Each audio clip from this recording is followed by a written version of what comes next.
ಎಲ್ಲರಿಗೂ ನಮಸ್ಕಾರ. Welcome back to my YouTube channel. ಇವತ್ತು ಕಿಚಡಿ ರೈಸ್ ಬಾತ್ ಯಾವ ರೀತಿ ಮಾಡೋದಂತ ತೋರಿಸ್ತಾ ಇದ್ದೀನಿ. ತುಂಬಾ ಈಸಿ ಮೆಥಡಲ್ಲಿ ಬೇಗನೂ ಆಗುತ್ತೆ. ಬೆಳಗ್ಗೆ ನಾಷ್ಟ ಮತ್ತು ಲಂಚ್ ಬಾಕ್ಸ್ಗೂ ತುಂಬಾ ಟೇಸ್ಟಿಯಾಗಿರೋಂಥ ರೆಸಿಪಿ. ಈಗ ಎಣ್ಣೆ ನಾನು ಹಾಕ್ಕೊಂಡಿದ್ದೀನಿ. ಎಣ್ಣೆ ನಿಮ್ಗೆ ಎಷ್ಟು ಬೇಕೋ ಅಷ್ಟು ನೋಡಿ ಹಾಕ್ಕೊಳ್ಳಿ. ಒಂದು ಪೀಸ್ ಚಕ್ಕೆ, ಒಂದು 6 ಲವಂಗ, 2 ಏಲಕ್ಕಿ, ಫ್ಲವರ್ ಮೊಗ್ಗೊಂದು. ಇನ್ನು ಯಾರಾದರೂ ನನ್ನ ಚಾನಲ್ನ ಸಬ್ಸ್ಕ್ರೈಬ್ ಮಾಡ್ಕೊಂಡಿಲ್ಲ ಅಂದರೆ ಪ್ಲೀಸ್ ಸಬ್ಸ್ಕ್ರೈಬ್ ಮಾಡ್ಕೊಳ್ಳಿ. ನಿಮ್ಗೇನಾದರೂ ಈ ವಿಡಿಯೋ ಇಷ್ಟ ಆಗಿದ್ದರೆ ಲೈಕ್ ಮಾಡಿ. ನೀವೇನಾದರೂ ಈ ರೆಸಿಪಿನ ಟ್ರೈ ಮಾಡಿದ್ರೆ ಕಮೆಂಟ್ ಮಾಡಿ ತಿಳಿಸಿ. ಈಗ ಫ್ಲವರ್ ಮೊಗ್ಗು ಪಲಾವ್ ಎಲೆ ಹಾಕ್ಕೊಂಡಿದ್ದೀನಿ. ಒಂದು 7 ಮೆಣಸಿನ್ಕಾಯಿ ಹಾಕ್ಕೊಂಡಿದ್ದೀನಿ. ಮೆಣಸಿನ್ಕಾಯಿ ಮಧ್ಯ ಮಾತ್ರ ಕಟ್ ಮಾಡಿ ಹಾಕ್ಕೊಂಡಿದ್ದೀನಿ. ನೀವು ಖಾರ ಹೆಂಗೆ ಬೇಕೋ ಅದು ನೋಡಿ ಹಾಕ್ಕೊಳ್ಳಿ. ಈಗ ಈರುಳ್ಳಿ 2.5 ಈರುಳ್ಳಿನ ಹಾಕ್ಕೊಂಡಿದ್ದೀನಿ, ಉದ್ದ ಕಟ್ ಮಾಡ್ಕೊಂಡಿರೋದು, ಮೀಡಿಯಮ್ ಸೈಜ್. ಈಗ ಈರುಳ್ಳಿ ಚೆನ್ನಾಗಿ ಫ್ರೈ ಆಗೋ ಗಂಟ ಫ್ರೈ ಮಾಡ್ಕೊಳ್ತಾ ಇದ್ದೀನಿ. ಇದು ಫುಲ್ಲು ಕಲರ್ ಚೇಂಜ್ ಆಗಬೇಕು, ತೀರಾ ಫುಲ್ ಕಲರ್ ಚೇಂಜ್ ಆಗಬೇಕಂತ ಇಲ್ಲ. ಒಂದು ಮೀಡಿಯಮ್ ಆಗಿ ಈರುಳ್ಳಿ ಕಲರ್ ಚೇಂಜ್ ಆಗೋ ಗಂಟ ಫ್ರೈ ಮಾಡಿಕೊಂಡ್ರೆ ಸಾಕು.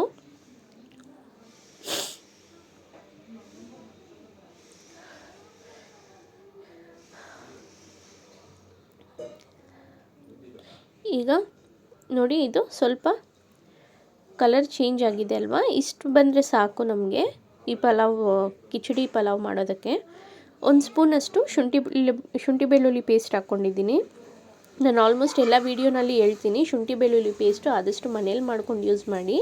ಪ್ರತಿಯೊಂದು ರೈಸ್ ಐಟಮ್ಗೆ ತುಂಬಾ ಚೆನ್ನಾಗಿರುತ್ತೆ. ನೀವೇನಾದರೂ ಅಂಗಡಿಯಿಂದ ತಂದು ಯೂಸ್ ಮಾಡಿದ್ರೆ ಅದು ಅಷ್ಟು ಟೇಸ್ಟ್ ಕೊಡಲ್ಲ ನಿಮಗೆ.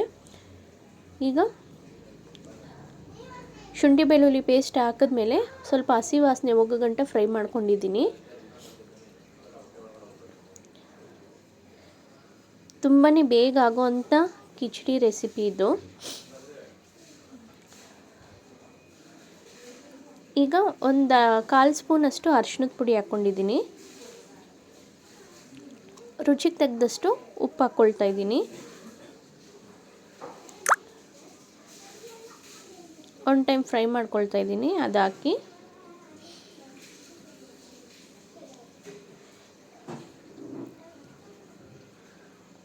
ನಾನಿಲ್ಲಿ 1 ಕಪ್ಪಷ್ಟು ಹೆಸರು ಬೇಳೆ ತಗೊಂಡಿದ್ದೀನಿ. 1.5 ಲೋಟದಷ್ಟು ಅಕ್ಕಿ ತಗೊಂಡಿದ್ದೀನಿ. 1.5 ಲೋಟ, ಅರ್ಧ ಕೆಜಿಗೆ 1 ಕಪ್ಪಷ್ಟು ಹೆಸರು ಬೇಳೆ ಸಾಕು.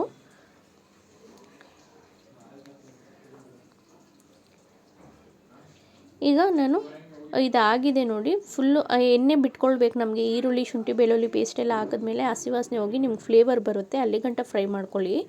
ಎಣ್ಣೆ ಸ್ವಲ್ಪ ಮೇಲಕ್ಕೆ ಬಿಟ್ಕೊಂಡಾಗ ನೀರನ್ನು ಹಾಕ್ಕೊಳ್ತಾ ಇದ್ದೀನಿ. 3 ಲೋಟದಷ್ಟು ನೀರನ್ನು ಹಾಕ್ಕೊಂಡಿದ್ದೀನಿ.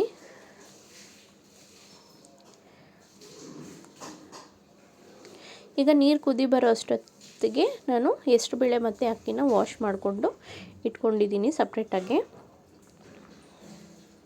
ನಿಮ್ಗೇನಾದರೂ ಖಾರ ಉಪ್ಪು ಕಡಿಮೆ ಅನಿಸಿದ್ರೆ ಈ ಟೈಮಲ್ಲಿ ನೀವು ಮೆಣಸಿನ್ಕಾಯಿ ಕಟ್ ಮಾಡಿ ಹಾಕ್ಕೊಳ್ಬೋದು. ಉಪ್ಪು ಬೇಕಾದರೆ ಒಂಚೂರು ಆ್ಯಡ್ ಮಾಡ್ಕೊಳ್ಬೋದು. ಇವಾಗ ಅದೇ ಲೋಟದಲ್ಲಿ 1.5 ಲೋಟ ಅಕ್ಕಿ ನಾನು ಹಾಕ್ಕೊಂಡಿರೋದು. ಈಗ ನೋಡಿ ಕುದಿಯೋ ಟೈಮು, ಈಗ ಕುದಿ ಸ್ಟಾರ್ಟ್ ಆಗಿದೆ ಅಲ್ವಾ. ಈಗ ಅಕ್ಕಿನ ವಾಶ್ ಮಾಡಿರೋಂಥ ಅಕ್ಕಿನ ನಾನು ಹಾಕ್ಕೊಳ್ತಾ ಇದ್ದೀನಿ. ಅಕ್ಕಿ ಹಾಕಿ ಒಂದು ಕುದಿ ಬರೋ ಗಂಟ ಬಿಟ್ಕೊಂಡು ಆಮೇಲೆ ಕುಕ್ಕರ್ ಮುಚ್ಕೊಳ್ತೀನಿ. ಯಾಕಂದರೆ ಆವಾಗ ನಾವು ಒಂದು ಕುದಿ ಬಂದಾಗ ಮುಚ್ಚೋದ್ರಿಂದ ಸ್ವಲ್ಪ ಮಸಾಲ ಎಲ್ಲ ಕಡೆ ಚೆನ್ನಾಗಿ ಸ್ಪ್ರೆಡ್ ಆಗಿರುತ್ತೆ. ಸೊ ಹಂಗಾಗಿ ನಾನು ಒಂದು ಕುದಿ ಬಂದಮೇಲೆ ಕುಕ್ಕರ್ ಮುಚ್ಚೋದು. 1 ಕೈ ಹಿಡಿಯಷ್ಟು ಪುದೀನ ಹಾಕ್ಕೊಂಡಿದ್ದೀನಿ, ಕೊನೆಯದಲ್ಲಿ ಹಾಕ್ಕೊಂಡಿದ್ದೀನಿ ಪುದೀನ ನಾನು. ಸೊ ಫ್ಲೇವರ್ ಅನ್ನೋದು ತುಂಬಾ ಟೇಸ್ಟ್ ಆಗಿರುತ್ತೆ. ಈಗ 1 ಸ್ಪೂನಷ್ಟು ತುಪ್ಪ ಹಾಕ್ಕೊಳ್ತಾ ಇದ್ದೀನಿ.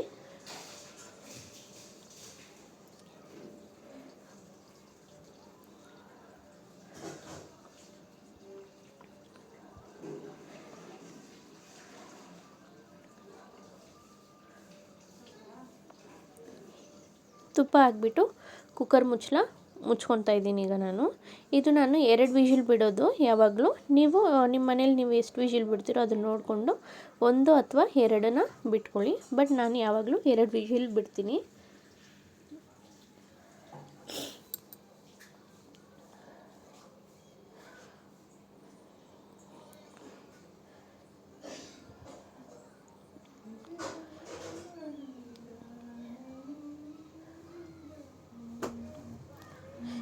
ಈಗ ವಿಷಿಲ್ ಬಂದು ಕುಕ್ಕರ್ ಪ್ರೆಷರೆಲ್ಲ ಹೋದ್ಮೇಲೆ ಓಪನ್ ಮಾಡಿದ್ದೀನಿ ನೋಡಿ, ತುಂಬ ಚೆನ್ನಾಗಿ ಬಂದಿದೆ. ನಿಮ್ಗೆ ಏನಾದರೂ ಈ ವಿಡಿಯೋ ಇಷ್ಟ ಆಗಿದ್ರೆ ಒಂದು ಲೈಕ್ ಮಾಡಿ. Thank you for watching.